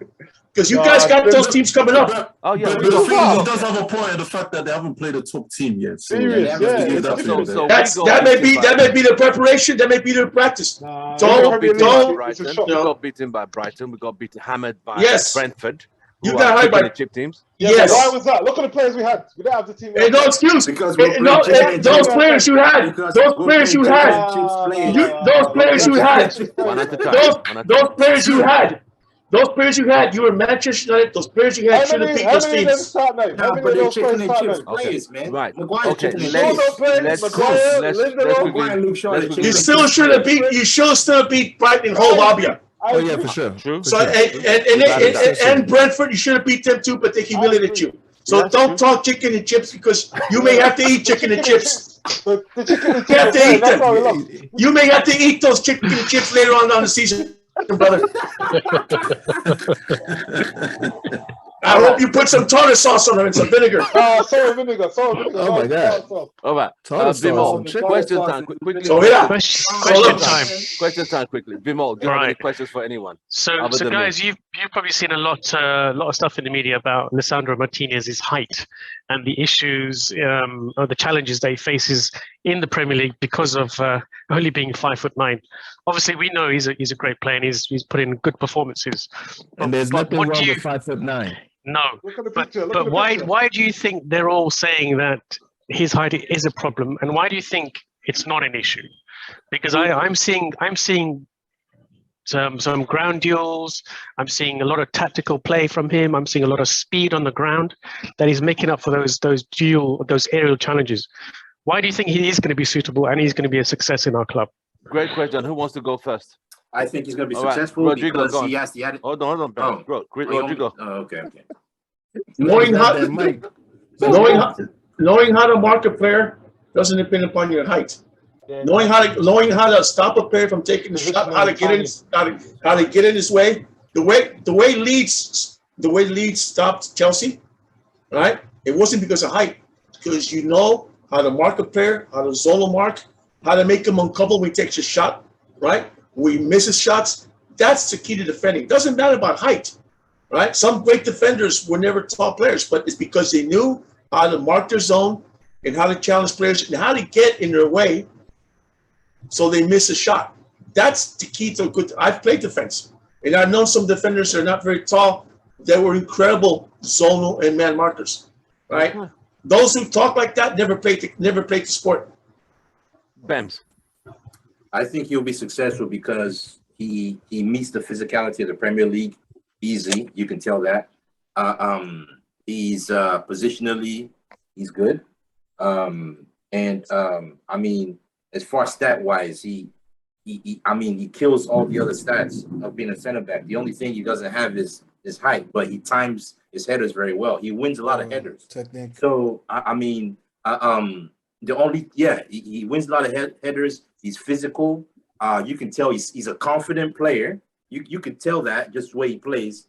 I think this guy's gonna go far in the Premier League. I think. Okay. Anyone else who wants to go I next? think the reason why they're doing it is because he's not English. Maguire's not in the team, and it's Man United, so they know that it's correct, noise. It's just noise. Right, Like, I think you're correct. If he went to Brentford or Leeds, they wouldn't be saying anything. It's because he's at Man United, and Very Maguire's true. not playing, and the World I Cup's agree coming. It's because all he's an taking the agenda. place of an English player, Yeah, English captain. English captain. Oh, yeah, even worse. Right, Vimo, Look at this picture. Look at this picture. Look at Vardy. He was shocked at how he could jump. His head's That's not true. even in the picture. He jumped that high. Man, look at those. That's Martinez. Man, look at those hops, man. Look, see how high. God damn. Wow. And he's only That's a leap. 5'9". So, But he can leap 7, 8 foot. yeah. Vimo, do you? No, I think. Yeah, no, it's good. What about Chris and Joe? Chris and Joe, what's your opinions? I completely agree with the points that the guys have made. It's only here in these British Isles that they tend to focus too much on the height. I mean, he's the same, more or less the same height as Cannavaro, Baresi, and those guys were monsters. They literally dealt with everything, whether it was on the ground, in the air. They done everything. I told Rich when prior to him being signed, I said to him, "Don't look at his height." I've seen clips of him. I haven't seen a lot of him, but I saw clips of him. I remember there's one game specifically I watched 90 minutes. The way he dealt with Haaland, people will be shocked. He dealt with him. Wow. He bullied him. Haaland was shut down in the game. I was so shocked. And after that, I was like, who's this guy? Who's this guy? But I hadn't watched a lot of games after that performance. But after seeing him in that game, I was like, this guy's the real deal. He could have gone to Arsenal as well. A lot of the Arsenal fans won't tell you that they actually wanted to sign him. But he rejected Arsenal. He said he wanted to come to Man United. 100%. Wow. One last thing with that height thing. Remember the 2011 Champions League final? Messi versus Rio. Who tells Messi, who tells Rio? Yeah, exactly. I jumped Rio for that second goal completely. So height on position and movement. Right. Anyone else has a question? Right.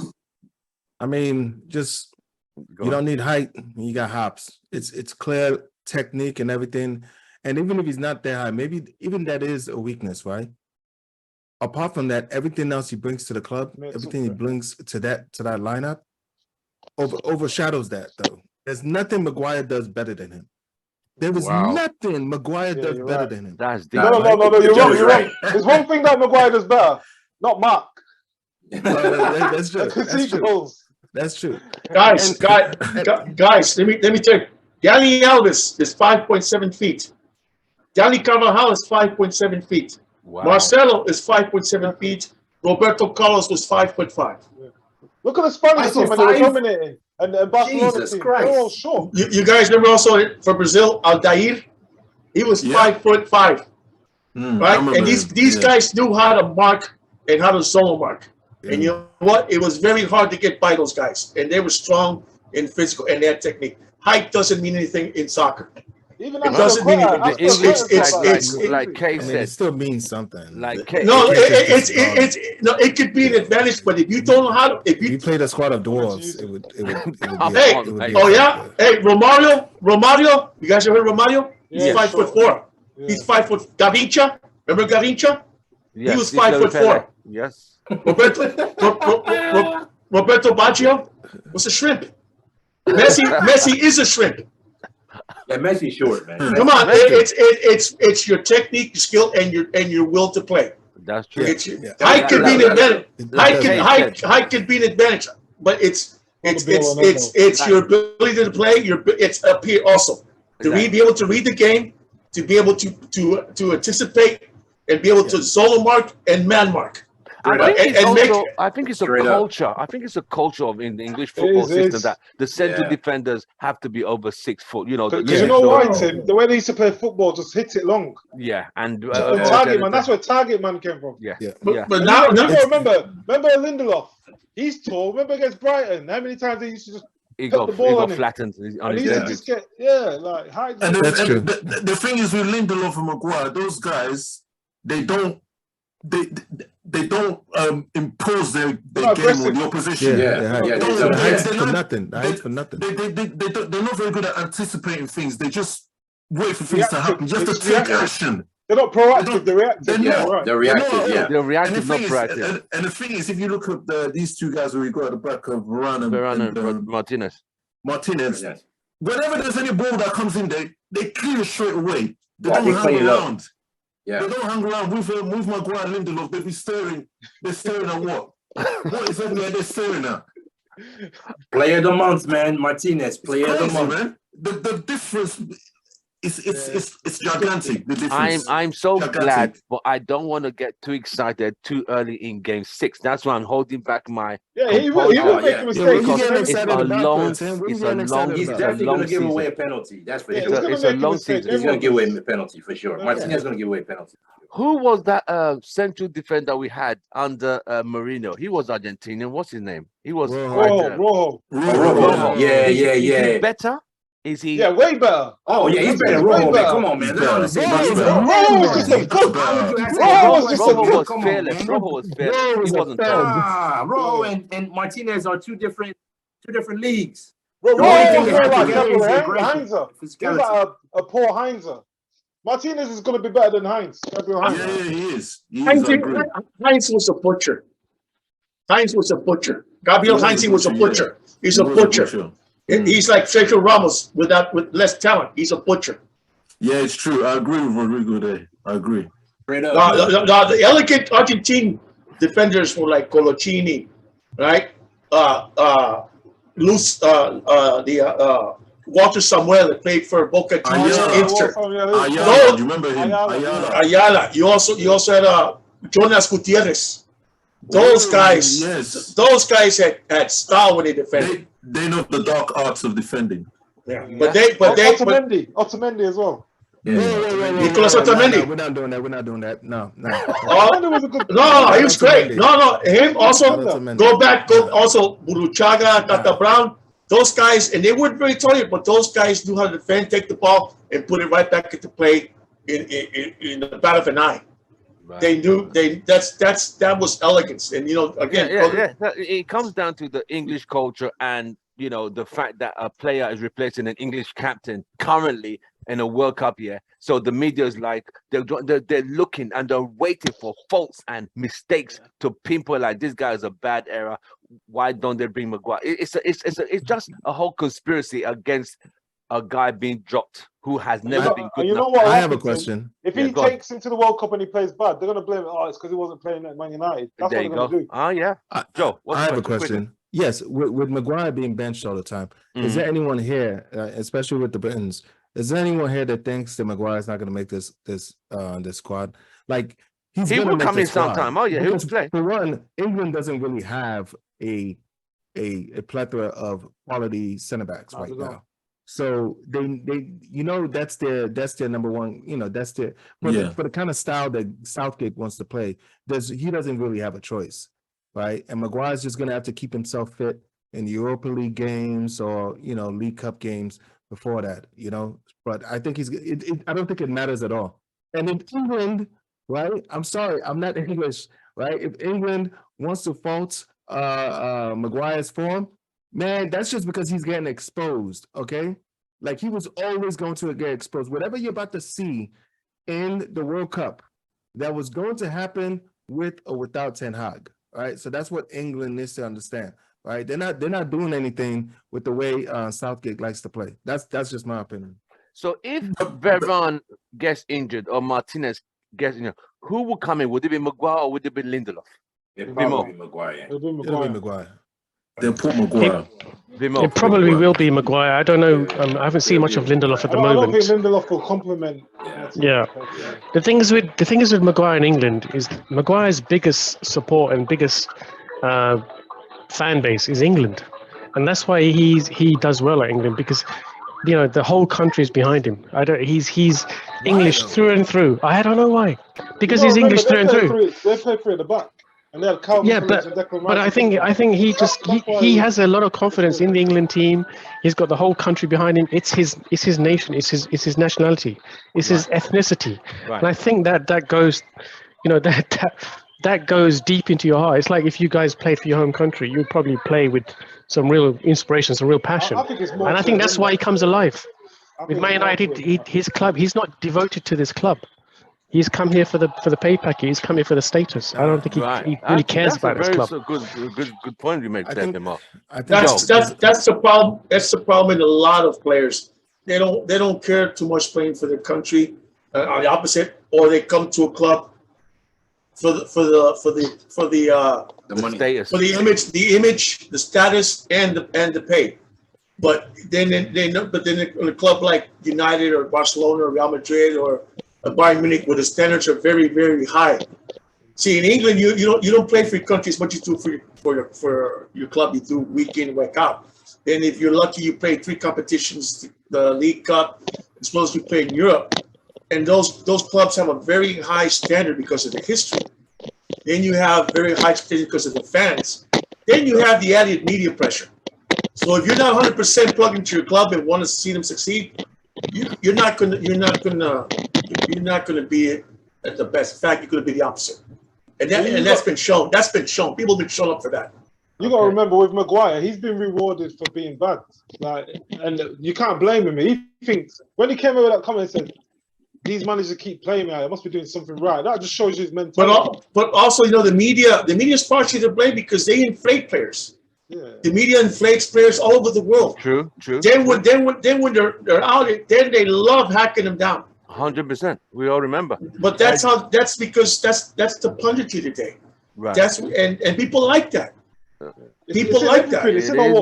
It's in every country. It's in every league. It's the media. There are no more sports journalists. There is no more journalism anymore. Right. Very few actual journalism. So the rest is all. It's hype. It's hype. It's hype. It's social media. It's rubbish, and it's people justifying their jobs. That's true. Yeah, but nothing like that. Nothing like that at this channel, Soccer as We Like It, where we give you the clear, cut and dry, the honest opinions of the fans. You know, because there's no hype man here. Everybody's just being honest, right? And we speak the truth, right? Well, this is why. And this is not fact. People are watching. Much, Joe. Thank you so much. That's beautiful. People are now watching more YouTubers than they are the actual medias because they're tired of the hype. They're tired of all of the clutter and the bias. Yes, and the hype. They're tired of just listening to these guys talk for their own sakes.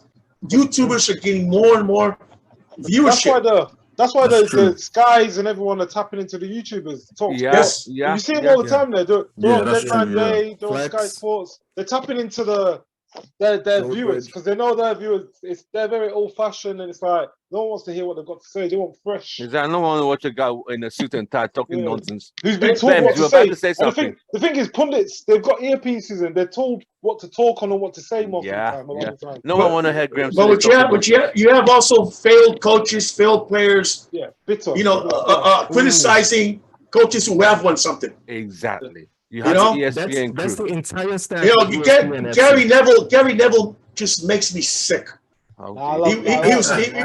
He was a good player. No. Hey, he was a good. Hey, this is let me finish. Okay. I'm not knocking him as a player. As a player, he was a great player for you guys. It's when he talks on TV. He goes to Valencia. He's a disaster. But yet he criticizes other coaches who have won. No, sir. Yes. No, sir. But he never criticized Ole Gunnar Solskjaer until it was so awful. Yes. No. But you know what? Just shut up. As a player, you were fine, all that. But you know what? A lot of times he talks air. He speaks air. And he's not the only one. Him and Carragher are two of the best Monday Night Football in this country. They're revolutionary. Carragher's another guy. Carragher's another guy. Carragher's another guy. Carragher's another guy. Carragher says some shit. Carragher's not taking off his shirt. Carragher has not taken off his Liverpool shirt. And neither has Neville. Neville still wears his Young United underwear. I'm glad anyway. Fair, Neville, Any other questions, Tim? Neville Yes. Bems, you were going to say something. Bems. I said Carragher said some like he was saying, oh, I would sell Ronaldo. He's very inflammatory. It needs to go. And then was it last week? Ronaldo comes and Ronaldo blanked him. You blanked him. Oh man, I love that. Went to Neville. I love that. Yeah. He blanked him, man. Thing is, what do you expect from ex-Liverpool commentators? Exactly. What do we expect? I don't think we should be expecting anything positive. Yeah. I mean, even Steven Gerrard. He's just a hater. He's just a hater. Carragher. But Carragher soon is. What about Michael Owen? When you listen to Michael Owen, even they played for us. No, but even they played for us. He's so biased towards Liverpool. He's biased towards Liverpool. Always 100% biased. But this is why. But guys, you understand? Guys, this is why they're brought in there. They're not brought in to inform you or to educate you. No, they're brought in for that very reason, to incite. That's why, because people like polemics, they like the scandals. They're brought in for that very reason, because they still wear their shirts and they're very biased. Right? That's the reason they're brought in, because that's entertainment. People want to be. People don't want to be informed. They want to be entertained. That's true. The majority of fans is a very big factor of that. Yeah. Exactly. And I'm gonna tell you, it's the same in Mexico. It's the same here in the United States. It's to entertain, not to inform, not to educate like it used to be. Though, they inform on Monday Night Football. It depends what you're watching. On most of it, it's entertainment. But if you watch like Monday Night Football, it's more about insight and like tactical and what Monday Night Football in the UK. Sky Sports. Sky Sports. I've watched all those, and I'm like, I'd rather watch YouTubers. Okay. No. Chris, really? I really. What I'm talking about is like, guys, let's get back on track. Let's get back on track. Chris, quickly say you're about to say something. Sport, their commentary throughout the entire game is actually pretty good. I can't even remember because you all got sucked into. No, it was just about the bias about. It's true. It's clearly evident. They just want him to fail, and it's very sad. But again, it's because Maguire is one of the lads, isn't it? They want one of the lads to be there up on stage. They don't want him to be sitting on the bench. But Maguire belongs on the bench. That's the best player for him. It's the British media championing the British players. Yeah. We can never escape it. We can never escape it. And the thing is, Ten Hag has to do the right thing for the club. 100%. Forget about all the nonsense that they say. Ten Hag will not pay attention to British pundits. He's going to do what's right. He's brought in to do a job to put United back to a competitive level. Yeah, and that's what he's going to do. He doesn't give a crap. He didn't give a crap about the media back in Holland. He just could worry about Gary Neville and Jamie Carragher and these guys. I want to ask a question. Okay, go on, Ben. Quickly. Okay, my thing is, if Maguire is this shit, right? Why was Pep looking at him? Why did Pep want to bring him to City when he doesn't fit? Because he was paraded. He was paraded. So Jose was interested in him. Was there an official bid? Pep was in. Well, I don't know. I don't know those official bid, but I gotta heard remember that in the Pep system they keep the ball. Yeah, maybe they needed some guy to clean the toilets. You don't know. But he was good. He was remember. okay at Leicester, wasn't he? You He was gotta okay. remember, He was okay at Leicester. He wasn't the he best, does but he not was fit okay. the Pep system at all. And you gotta He remember, doesn't. like he would have been a squad player. He would have been like like Stones, where he was out for ages and then came back in. He would have been a squad player, and City keep the ball a lot. So, But the thing about it is that they don't create a lot of chances. Yeah, but the thing about it is that when they do, but from time to time, City is in loose possession and there's counter against them, there's counter attack against them. I mean, Maguire, when it comes to that pacing behind that guy is slower than the freaking steel. The thing is, why do you think he was not exposed? Why wasn't he exposed at Leicester? Why do you think he was not exposed at Leicester? Different style. No block. Different style. He had the better midfield in front of him. I think also and Evans next to him. Yeah. But also, okay, hold on, okay. Yeah. Okay, go on. You had Johnny Evans next to him, and then you had Kasper Schmeichel behind him, who's very vocal. He demands something. You had Ndidi in front of him, and you had who's with Ndidi when they were playing? Kante?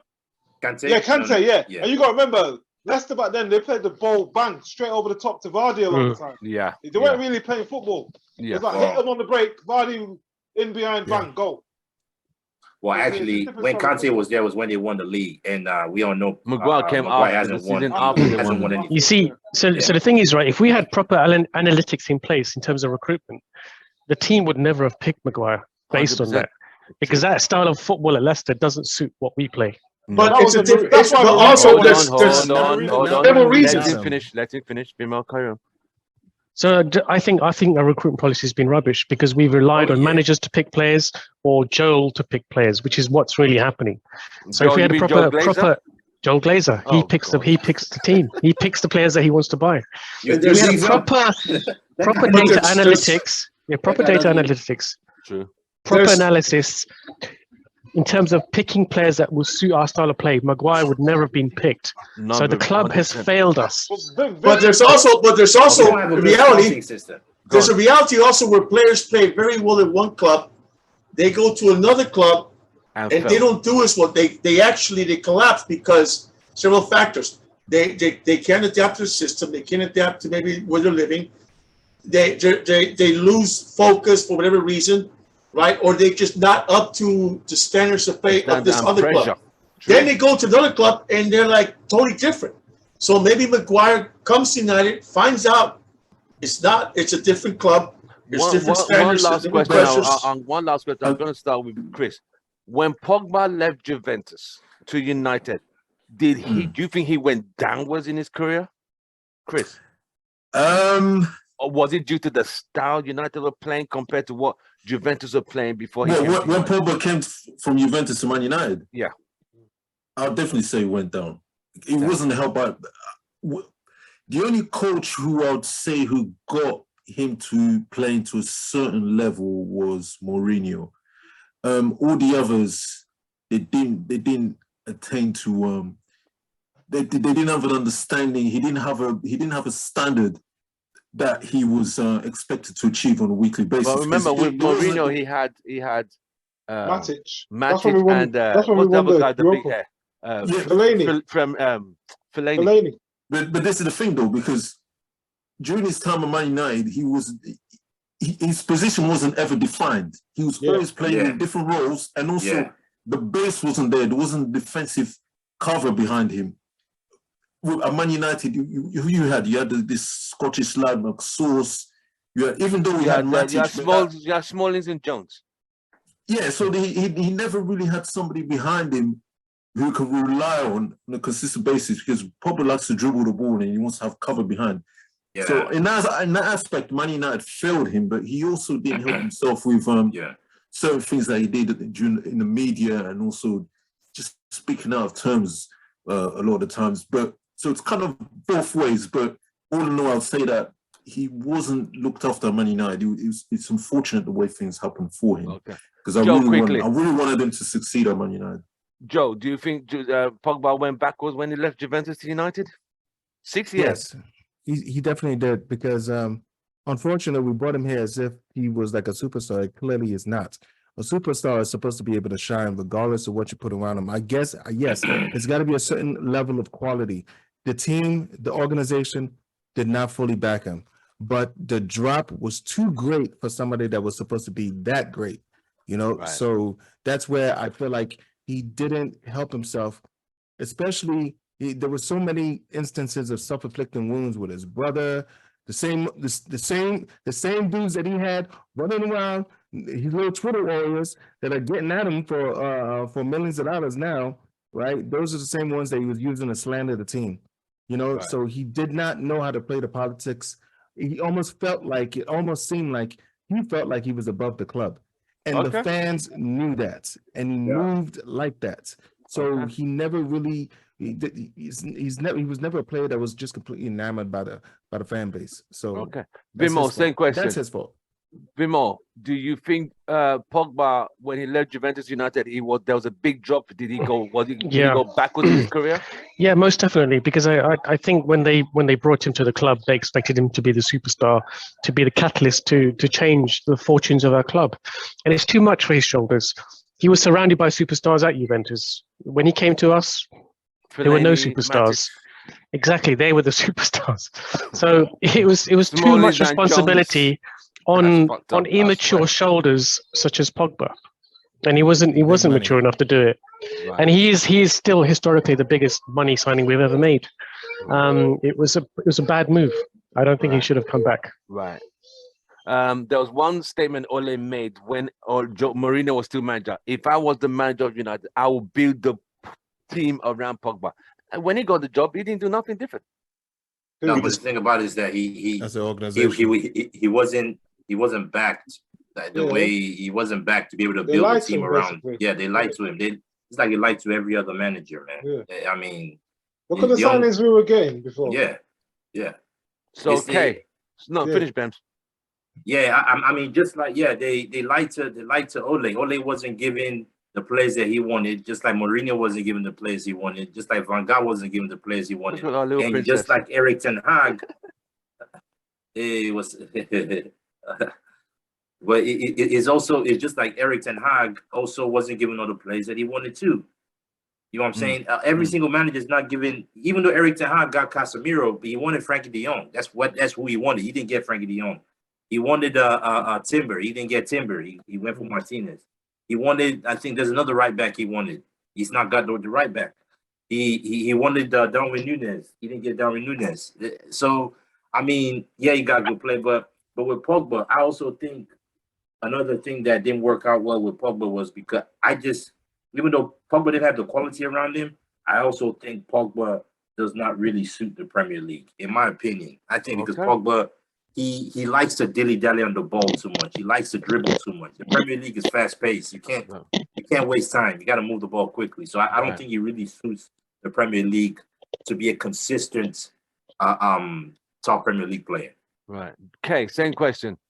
Do you think Pogba went backwards coming to United? Yeah, 100%. He was set up to fail. You got to remember, the team he was playing in was Buffon, Liechtensteiner, Bonucci, Chiellini, Evra. He was next to Pirlo, Vidal, Marquisio. These are senior pros that are guiding. It's like, I remember Paul Scholes saying he needs a pro next to him that can tell him what to do and when to do it. Like when Matic was next to him in his first or second season, Pogba was unplayable at times, and then the team got stale. He was playing with people like Fellaini.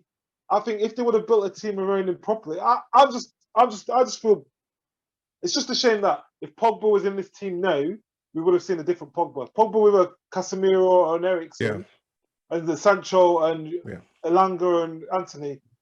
Definitely. Like Pogba's not a player that is gonna rip up the team on his own. Like you're seeing with Salah now. He's drying up. He's not a Kevin De Bruyne. He's not that sort of player. He's a player that you add. He's a spice that you add to the main dish. Like he's not the main dish. Whereas a lot of players and pundits were saying, "Oh, Pogba," and comparing him to Gerrard. He's not a Gerrard. He's never been a Gerrard. So I just feel like I said, he was lied to. They said they're going to build a team around him. Look at the players they brought in. And then I think he just realized these guys are just lying to me. I'm just going to earn a good living. And it's hard as a player. There was a time he looked like he couldn't be bothered. Yeah, like, because you got to think, if you're getting lied, as a player, you're ambitious. If you're there, you're stuck under a contract, and when you want to leave, they're not letting you leave. Well, he always shined for France. Always. Why though? Because he's playing with good players and they've got a chance of winning. With United, there's a structure there with France. But also look at his look at the coach he has at France. Exactly. Look at the coach he has. But also Pogba is a lot like Neymar. They're a lot like Neymar. The same mentality, the party mentality, social media mentality, his different haircuts. No, I'm not saying party, but that you know, it's about him. Flash. Yeah. I think he came to United and didn't realize what a big responsibility he had, right? I think he failed to understand that going there, you know, you want to be a superstar, you have to really earn it, right, and maintain it, right? Because because of the pressures of being a United player, the history of United, what's expected, especially when you're paid that kind of money, and what the club paid for you. I think he didn't really understand what a big responsibility. What a big responsibility is when you go to play for a club at Juventus. Again, look at the manager he had, and look at the players he had around him. That's a different caliber of players. Well, that's the structure, isn't it? But those players are champions 4 or 5 times more because they take it serious. Yeah. You had Allegri, you had coaches that no nonsense. France, Marcel Desailly, he's a no nonsense coach. Yeah. He's a no nonsense coach. You got to remember the age Pogba came when he came to United as well. But you know what? It's a responsibility when you go to a fit for a big club, any big club, whether it's United, whether it's Liverpool, whether it's in Milan, whether it's a Bayern, whether it's Real or whatever. There's a responsibility you have, if you're not focused, it can kill you. It'll destroy you. Examples. Pogba going to United was like Grealish going to City, but he went to City in a better structure, and it didn't matter if he flourished. Whereas at United, he came to a bad structure with he didn't really have no help, and the media was just on him, so it just crushed him. The media were always on him. But that's the thing is, when you go to a club, first of all, you're going to know that you're going to be scrutinized because, first of all, the money they paid for you, your salary, and just your image. So you're always going to be under the loop when it comes to the media because that's what they enjoy. But to be fair, that didn't really happen before Pogba. I don't know. No, because remember he won the World Cup with France, and the money you guys paid for him, and the salary, that right there marks you because of the money they paid for you. To that though, because he's black and he's a Muslim. It doesn't matter. No. The mayor of London is a Muslim. Hey, the mayor of London is a Muslim. All right, leave that out. Please. No. Some of the things they were doing to him. No. Hold on. Okay, so I'm saying no, sir. There could possibly a different perspective if you live there, right? We don't. When we turn on TV, when we turn on ESPN, we gotta wait till like fucking 12:30 to get a report on the Premier League. You know what I mean? So I'm sure Chris, some of the other guys in UK, they have a different perspective as far as Pogba. Here we didn't see any of that. Which is true. Because let me kill him. The press really kill him. Yeah, the newspapers especially. There's a way. Okay, I'll give you an example. It's kind of like the way, like here in America, how the media talks about like certain players here. Like some players are always going to be in the media. LeBron James, anything LeBron James does, he's going to be in there. You know, they're just certain players that like the media are just waiting for, for them to say something, do something. That all of that said, Pogba still did not do enough for himself. For his own, like that's what I'm trying to tell you. Changed his game enough to be successful. I think Pogba just feels to me, he feels like one of those kind of guys. If things are not 100% the way he wants it to be, you use it as an excuse to down tools. Joe, I see some of your points. I agree with Kay's points, and I see Rodrigo's points. But overall, as talented as he was, I felt at times he did not do himself any justice. He didn't do it. He did not do it. He did not do it. I think he did not do it. I think at times, yes, there were times. I'm thinking about it, he played under Mourinho, under Ole, under Ragnick. He played in different styles, and they never really had the best team around him. And I get it. But when he played for France, you could see the difference. Yeah. When Or he played Juventus, when he played for France, the British media never said anything. But when he played for United, they were always on him. Obviously, he struggled at times. Sometimes you got to remember, he came up and said that he was suffering with mental health and stuff. Remember in his documentary stuff. So these are the things we're hearing now. But I just think it was like Pogba never got done for like it's all coming out about his brother and stuff now, but he was never caught going out drinking, messing about with girls. People like Grealish crashing the car drunk. So Rodrigo, you got to see sometimes the way the British media. I'm a British person. So I've lived the system. So I understand how sometimes you see it is what it is. We have to accept it. Some players will always get a pass, regardless. Look at what they did to Sterling as well. Look at Grealish. He broke the COVID protocol. He crashed his car. No problems. He was just for that's a young lad having fun. You know that. No, I read differently. They came down on Grealish. No, they over here. They came down on Grealish. Come down on Grealish like that. No, but it's the same. Southgate went to go and pick him up. But how do you shut the media up? How do you shut their mouths up? What you're supposed to do. No, Rodrigo, you can't shut the English media. You can't shut them up, man. You can't. They'll always find a way. It's a mob. You have to be a perfect. You have to be perfection. Yeah. Let me get a question here, Chris. Your view on this quickly. Yeah, I pretty much agree with what Kay's been saying. With Pogba, it's like he could do nothing right with the press, and he was just consistent. Like, he was being watched throughout the whole time period. Whenever Man United don't play well, they blame Pogba. Whenever he's on the bench, they blame Pogba. Pogba's not playing. He's still being blamed by Graham Souness. It was just very, very sad with the whole thing. And this is how the English press are. This is how the English press are. And I also think... So what was the best way to shut them down? By constantly performing at the highest level, which he could not. But this is the thing. This is the thing, though. This is the thing, though. Even if he did that, we all know that eventually the press will find anything in order to push him down, to put him down. And that's how the press work here. You have to be...